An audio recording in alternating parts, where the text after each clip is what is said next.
Hi friends. आज एक और कंपनी का एनालिसिस करने जा रहे हैं और इस कंपनी का नाम है विंटेज कॉफ़ी एंड बेवरेजेस। तो मैं इसके पूरे डिटेल के साथ आपके साथ बात करूंगा और बहुत कुछ है समझाने को, तो थोड़ा सा बने रहे मेरे साथ इस वीडियो में। और आप देख रहे होंगे थोड़ा सा मैंने शेव वेव नहीं किया है। एक्चुअल में हमारे पितृपक्ष चल रहे हैं इस समय, हम शेव नहीं करते हैं पितृपक्ष में। तो करीब 10 थोड़ा सप्ताह भर ऐसे ही रहूँगा। मेरे लुक पे ध्यान नहीं दीजिए, मेरी बातों पे ध्यान दीजिएगा। मेरी कोशिश यही होगी आपको कुछ बेहतर बता सकूं। तो ये जो कंपनी है विंटेज कॉफ़ी एंड बेवरेजेस, ये बेसिकली इनकॉर्पोरेटेड हुई थी 1980 में, 1980 में। वीसीबीएल के नाम से इसको हम आगे बात करेंगे अपने इस वीडियो में, बिकॉज क्या होगा कि मैंने पूरा नाम लेने में समय जाएगा। तो बेसिकली ये क्या करते हैं, ये एक्सपोर्ट ओरिएंटेड इंस्टेंट कॉफ़ी बनाते हैं, कॉफ़ी पाउडर बनाते हैं। बेसिकली कॉफ़ी का जो पाउडर होता है, ड्राइड किया हुआ पाउडर है, वो बनाते हैं। एक चिरियोरी बोल के एक आइटम होता है जो भी ये बनाते हैं। बेसिकली कंपनी जो है वो B2B बिजनेस में है और इनके जो हैं इस प्रोडक्ट जो हैं वो 3 तरीके के होते हैं। मैं आपको तीनों के बारे में बताऊंगा, लेकिन पहले मैं थोड़ा बिज़नेस के बारे में बता दूं। बेसिकली ये क्या करते हैं, ये कॉफ़ी बीन्स खरीदते हैं अफ्रीकन कंट्रीज़ से और जहाँ जहाँ से भी प्रोक्योर करते हैं। तो इनको प्रोक्योर करके ये अपने प्लांट्स में, मैन्युफैक्चरिंग प्लांट्स में इसको क्या करते हैं, चिरौरी बनाते हैं। इसकी इंस्टेंट चिरौरी का अलग से इनका प्लांट है जिसकी कैपेसिटी करीब करीब 1700 MTPA है। MTPA माने हुआ मिलियन टन्स पर एनम। तो इसको शॉर्ट फॉर्म में MTPA ही बोलेंगे अब हम, क्योंकि थोड़ा आसानी होगी समझने में। तो 1700 मिलियन टन पर एनम का है कैपेसिटी उसकी। एक अलग से इन्होंने 2 एकड़ की एक प्लांट है इनकी, वहाँ पर उसका ये काम करते हैं। बेसिकली चिरौरी क्या होता है वो भी मैं आपको आगे चल के एक्सप्लेन करूँगा, क्योंकि मैंने इसको थोड़ा बहुत रिसर्च किया तो पता चला कि एग्जैक्टली होती क्या चीज़ है। क्योंकि मैंने नहीं सुना था। कॉफ़ी तो हम सब जानते हैं, लेकिन चिरौरी क्या होती है पता नहीं। तो मैं उस पर भी आपको अपडेट करूँगा। बेसिकली इनका कंपनी जो है प्राइवेट लेबलिंग करती है। बेसिकली ये जो ड्राइड पाउडर होता है इसको एक्सपोर्ट करते हैं और दूसरी कंपनियां अपनी पैकेजिंग के अंदर इस कॉफ़ी को बेचते हैं। इसलिए दूसरी कंपनियों को दे देते हैं, वो अपनी पैकेज अपने लेवल पे उस पाउडर का इस्तेमाल करके बेचते हैं। बेसिकली ये इस तरीके का एक एग्रीमेंट होता है कि इसमें आप ये नहीं डिस्क्लोज़ करेंगे कि आप किसको बेचते हैं, बिकॉज़ फिर क्या होगा कि आपका जो कंपटीटर है वो भी आपसे ही लेने लगेगा और लेगा, तो फिर बेसिकली क्या होता है ना, दोनों की क्वालिटी सिमिलर काइंड ऑफ हो जाएगी, तो फिर मार्केट में कंपटीशन बढ़ जाएगा बेसिकली। तो बड़ा ही सिक्रेटिव होती हैं सारी डील्स। इस तरीके के बिज़नेस में काम करती है। इनके 2 ब्रांड्स हैं, एक नियो कैफ़े और विंटेज बोल के 2 ब्रांड्स हैं बेसिकली। तो 3 तरीके के प्रोडक्ट कंपनी बनाती है। स्प्रे ड्राइड इंस्टेंट कॉफ़ी बनाती है। दूसरा प्रोडक्ट होता है इंस्टेंट चिरौरी। चिरौरी बेसिकली क्या है, चिरौरी एक तरीके का रूट होता है। उसको ये लोग क्या करते हैं, इसको फिर उसके बाद उसको यूज़ करके उसको ड्राई करते हैं, फिर तोड़ते हैं, तोड़कर उसके जो है पाउडर टाइप का एक बनता है। वो थोड़ा सा ग्रैनुलर होता है, बिल्कुल माने स्मूथ नहीं होता है, थोड़ा सा रॉ टाइप का होता है, दाने दानेदार होता है। सरल भाषा में कहा जाए तो दाने दानेदार वो होता है। और उसके बाद उसको क्या है, उसको ऐसे प्रोसेस किया जाता है कि वो थोड़ा सा लिक्विडिश फॉर्म में हो जाता है। उसके बाद उसको सुखा दिया जाता है, सुखा के वो दाने दाने फॉर्म में बन जाता है बेसिकली। तो जितना मैंने इसको समझने की कोशिश की हुई, ये अल्कोहल में कहीं ना कहीं इस्तेमाल होता है। कुछ लोगों को जो बियर्स में कॉफ़ी का फ्लेवर ज़्यादा पसंद आता है, शायद उसमें उस फ्लेवरिंग के लिए इस्तेमाल होता है इसका। तो ऐसा कुछ डिटेल कंपनी नहीं बता रही है, ये मैं एक मेरी जनरल अंडरस्टैंडिंग जो मैंने रिसर्च किया उसके बेसिस पे आपको बता रहा हूँ।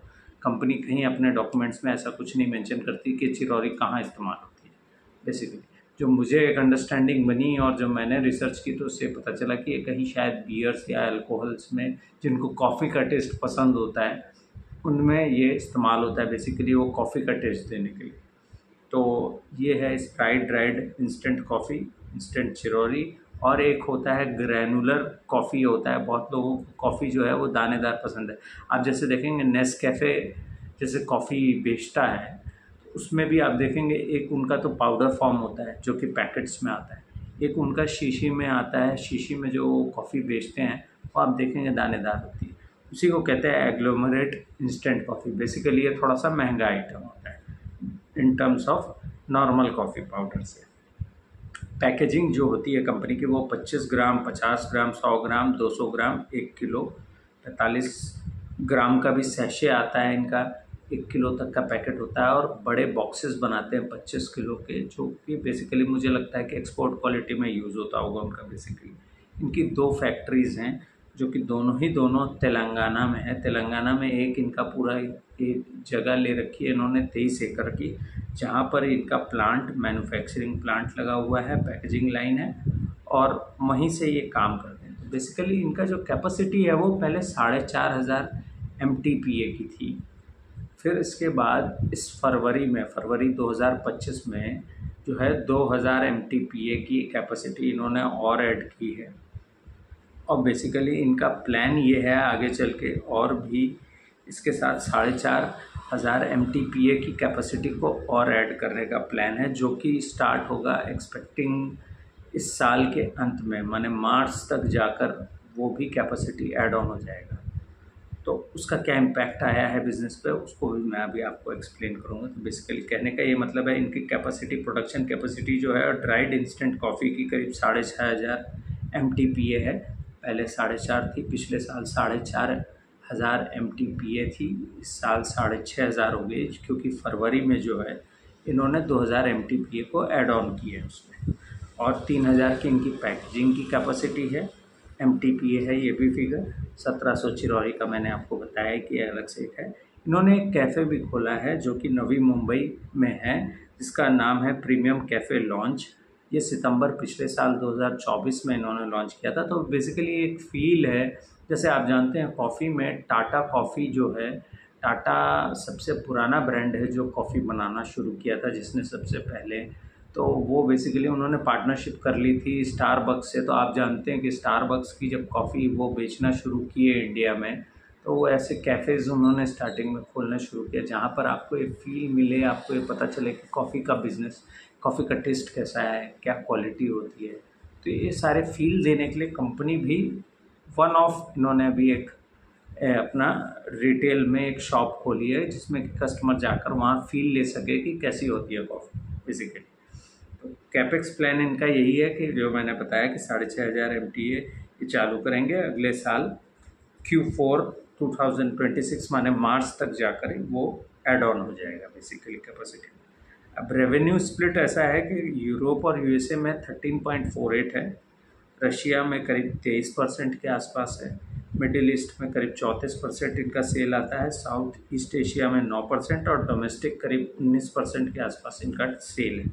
तो यूरोप और USA में बहुत ज़्यादा सेल नहीं है इनका, 13% का है। वहाँ पर टैरिफ का भी कुछ इशू लग रहा है, लेकिन अभी तो नहीं लग रहा है, क्योंकि कंपनी बहुत ज़्यादा जो है मैंने बहुत ज़्यादा सेल नहीं कर रही है अभी अमेरिका में। और आपको ये बताने के लिए मैं बता दूं कि अमेरिका दुनिया का वो एक ख़ास देश है जो सबसे ज़्यादा कॉफ़ी पीता है।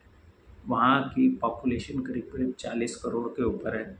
तो वहाँ लोग कॉफ़ी मैंने उनका यूटिलाइजेशन ज़्यादा है कॉफ़ी का, कस के नहीं, माने यूटिलाइज़ करते हैं ज़्यादा से ज़्यादा कॉफ़ी। बेसिकली वहाँ उनको कॉफ़ी पसंद है बेसिकली। तो वहाँ अभी मार्केट इन्होंने गेन नहीं किया है, बहुत ही सिमिलर छोटा सा मार्केट शेयर है, अभी 13% है यूरोप और USA मिलाकर। हालांकि जैसा कि एक्सपेक्टेशन है कि टैरिफ, अभी कंपनी की तरफ से कोई क्लैरिफिकेशन नहीं आया है, लेकिन मुझे जैसा लग रहा है कि अगले आने वाले कुछ दिन में ये टैरिफ वाला मामला जो है ये सॉर्ट आउट हो जाएगा। तो एक्सपेक्टेशंस हैं कि उसका कोई ख़ास बहुत ज़्यादा इम्पैक्ट होते हुए नहीं दिखेगा, अभी तक तो यही लग रहा है। बाकी अगले क्वार्टर में जब कंपनी रिज़ल्ट पोस्ट करेगी तो उससे ज़्यादा क्लैरिटी मिलेगी, अभी तक तो यही पता है हमको। तो अगर कंपनी का जो देखें कि कंपनी का क्या प्लान है आगे, तो वो कह रहे हैं कि हम ऑस्ट्रेलिया, US और न्यूजीलैंड में ज़्यादा फोकस करना चाहते हैं, बिकॉज उनका ये मानना होगा कि वहाँ ज़्यादा उनको सेल, एक्सपोर्ट मार्केट बड़ा है, वहाँ ज़्यादा उनको मिलेगा। एक ग्रीन फील्ड एक्सपेंशन भी ये करने का सोच रहे हैं, जो कि होगा फ्रीजेज ड्राइड कॉफ़ी, माने फ्रीज़ किया हुआ ड्राइड कॉफ़ी कोई एक अलग सा वेरिएंट बनाएंगे, जिसका 5000 MTPA का इनका कैपेसिटी ये लॉन्च करने की सोच रहे हैं। ये भी सिर्फ प्लानिंग स्टेज में है। ये कब चालू होगा इसका अभी कोई गाइडेंस अभी कोई कंपनी ने नहीं बताया कि कब तक ये चालू होगा। तो ये एक्सपेक्टेड है कि ये भी चालू होगा। अब आते हैं कंपनी का जो मेन पार्ट है, जो सबसे ज़्यादा ज़रूरी है, जो मैं आपको बताने वाला हूँ कि कंपनी का जो सबसे ख़ास चीज़ है वो ये है कि अब कंपनी के फाइनेंशियल्स पे बात करते हैं, जिससे क्या होगा आपको ये समझ में आएगा कि कंपनी कहाँ जा रही है। उसके पहले एक थोड़ा सा बैकग्राउंड आपको और दे दूँ। इसके जो MD और CEO हैं, चेयरमैन हैं सॉरी, वो हैं बालकृष्ण टाटी। उनका बैकग्राउंड ये है कि वो इससे पहले टाटा कॉफ़ी में काम करते थे। उनका एक्सपीरियंस इस लाइन में इतना है कि वो टाटा कॉफ़ी में उन्होंने कॉफ़ी का ही बिज़नेस संभाला है टाटा में। उसका एक उनका एक्सपीरियंस है लंबा। और टाटा कॉफ़ी जो पहले जब मार्केट शेयर था टाटा का कॉफ़ी में, उसको उन्होंने काफ़ी एक्सपैंड किया था, काफ़ी बड़ा किया था। वही सेम चीज़ वो विंटेज कॉफ़ी एंड बेवरेजेस में कर रहे हैं बेसिकली। तो ये हुआ बैकग्राउंड। अब उसके आगे बात करते हैं अब रेवेन्यू पे। तो बेसिकली कंपनी का जो इस साल अगर पिछले साल से रेवेन्यू देखेंगे तो 142% बढ़ा है, 142%। इबिट्टा जो है वो 183% है, और पैट जो है वो करीब करीब 190% वाई और वाई बढ़ा है, माने ईयर ऑन ईयर बेसिस पे बढ़ा है। तो अगर आप देखें तो तीनों चीज़ें एक दूसरे को बीट करती जा रही हैं, आगे जा रही हैं। इसका मतलब कंपनी को ऑपरेटिंग लेवरेज मिल रहा है, पहली चीज़। दूसरी चीज़ अब आते हैं, अब एक जो मैंने इनके फिनेंशियल्स को जब थोड़ा सा देखा तो मेरी रिसर्च के बेसिस पे मैं ये आपको दे रहा हूँ। पता नहीं कोई और आपको बता रहा है कि नहीं बता रहा है, मैं नहीं जानता, बाकियों का नहीं पता, मुझे मेरा पता है। तो मैं आपको ये गाइड कर रहा हूँ कि जून 2023 में जो कंपनी का ऑपरेटिंग मार्जिन था वो करीब करीब 26% पे था, 26%। और तब सेल क्या थी कंपनी की, बहुत ही कम सेल थी। तब शायद 18-20 करोड़ की सेल होती थी कंपनी की। उस समय मार्जिन 26% था, माने अगर 20 करोड़ का या 22 करोड़ का माल बेचते थे तो उस पर OPM इनको 26% मिलने का मतलब आप समझ रहे हैं, करीब करीब मेरे ख्याल से 6-7 करोड़ का OPM हो जाता था इनका। सॉरी, 22 करोड़ के सेल पे। तो जून 2023 तक OPM जो था वो 26% था। उसके बाद क्या किया कंपनी ने, कंपनी गई वॉल्यूम के गेम पे। कंपनी ने अपना काम करने का तरीका बदला, उसने अपने मार्जिन को कट शॉर्ट किया, क्योंकि आप जानते हैं B2B बिज़नेस में जो जितना सस्ता देगा वो वॉल्यूम का गेम खेलेगा, सीधी बात है। अगर आपने अपना सामान सस्ता बेचा बाकियों के मार्फत, तो इन्होंने अपना मार्जिन वो जो 26% था उसको घटाकर ये लेके आया 19%। सितंबर 2023 में 19% का OPM हो गया इनका, और अभी जो है वो करीब करीब 18% के आसपास है, जो कि स्टेबल है काफ़ी। तो माने 26 से 19 आ गए, माने 7% का अपना मार्जिन आपने छोड़ा और वो कस्टमर को पास ऑन कर दिया, सीधी बात है। सेल पे देखिए इसका क्या इम्पैक्ट है जून 2023 में, क्योंकि देखिए ख़ास बात ये होती है कि कुछ बिजनेसेस में आपको क्वार्टर टू क्वार्टर देखना होता है।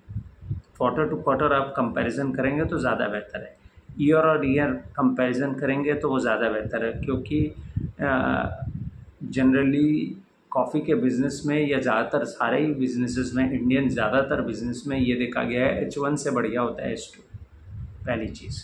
तो H2 ज़्यादा अच्छा होता है।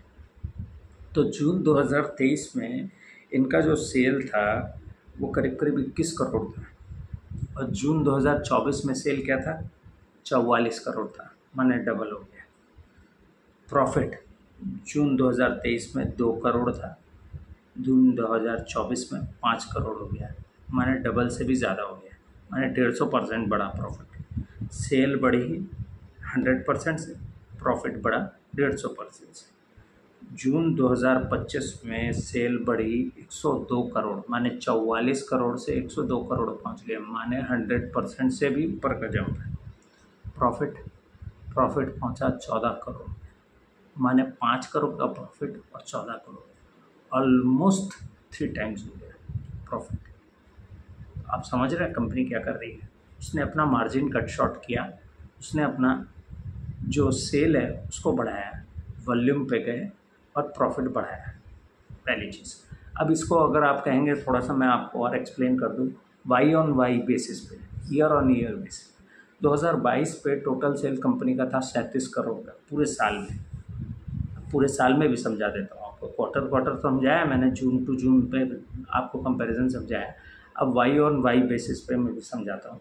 2022 में 37 करोड़ का सेल था, प्रॉफिट एंड लॉस में 12 करोड़ का लॉस था। 2023 में 63 करोड़ का सेल हुआ, ऑलमोस्ट डबल हो गया सेल, लगभग थोड़ा बहुत 2-4-5% को नहीं पकड़ते हैं। अब इस बात पे मत, मैंने मेरा कहने का मतलब ये कोई बहुत वो वाली चीज़ नहीं है। तो 63 करोड़ का सेल था और प्रॉफिट जो था वो 4 करोड़ है, मैंने 12 करोड़ का लॉस भी कंप्लीट किया और 4 करोड़ का प्रॉफिट कमाया। 2024 में सेल जो है वो 131 करोड़ की हुई और प्रॉफिट 12 करोड़ का हुआ।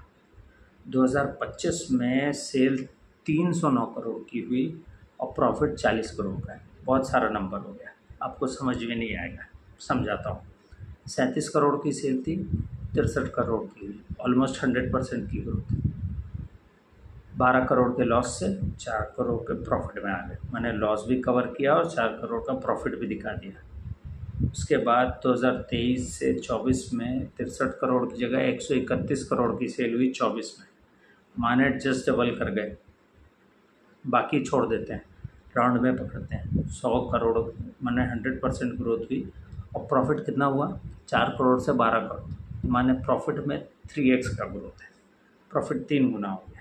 25 में मार्च में सेल जो है 309 करोड़ की हुई और प्रॉफिट हो गया 40 करोड़, प्रॉफिट बढ़कर 3 गुना से भी ऊपर चला गया है, 3-3.25 गुना हो गया है और सेल जो है वो करीब करीब 1.5 गुना हो गई है। 131 और 3 गुना माने करीब करीब हो रही है, वही करीब करीब मैं कहूँगा कि 1.5 गुना बढ़ी है। 1.5 गुना सेल बढ़ रही है लेकिन प्रॉफिट उससे दुगनी तेज़ी से बढ़ रहा है, 3 गुना हो जा रहा है। अब ये एक चीज़ हुई। अब एक और इम्पॉर्टेंट चीज़ है जो मैंने नोटिस की है कि कैश कन्वर्जन साइकिल को आप देखें बिजनेस का। कैश कन्वर्जन साइकिल 2022 में 921 दिन का था। 921 दिन माने हो गया करीब करीब 2 साल, 2-2.25 साल। 2023 में कैश कन्वर्जन साइकिल चलाया है 608 दिन पे, यानी ऑलमोस्ट जो पहले ये सेल कर पाते थे 3 साल में, जो इनका साइकिल चलता था वो घटकर हो गया 2 साल से भी कम, ऑलमोस्ट वहाँ कम किया है इन्होंने। 2024 में वो 370 दिन का हो गया, इस साल वो 206 दिन का हो गया। अगर आप इसको पूरा अगर कैलकुलेशन करें 22 से 25 तक का पूरा, तो इनका कैश कन्वर्जन साइकिल जो है वो 206 दिन पे चलाया, माने ऑलमोस्ट 1/4 हो गया है। जहाँ 921 दिन था वो 206 हो गया। अब ये क्या बताता है, ये बताता है कि कैश कन्वर्जन साइकिल ये बताता है कि बिज़नेस अपने कॉस्ट, कोई चीज़ को बनाना, रॉ मटेरियल लाना, बिज़नेस में लगाना, प्रोडक्ट तैयार करना, प्रोडक्ट बेचना, बेचकर उसका पैसा पाना, ये पूरा साइकिल पूरा करने में बिज़नेस को कितना वक्त लग रहा है। तो 2022 में जो 921 दिन लग रहा था वो अब 206 दिन लग रहा है। तो ये है बहुत सरल भाषा।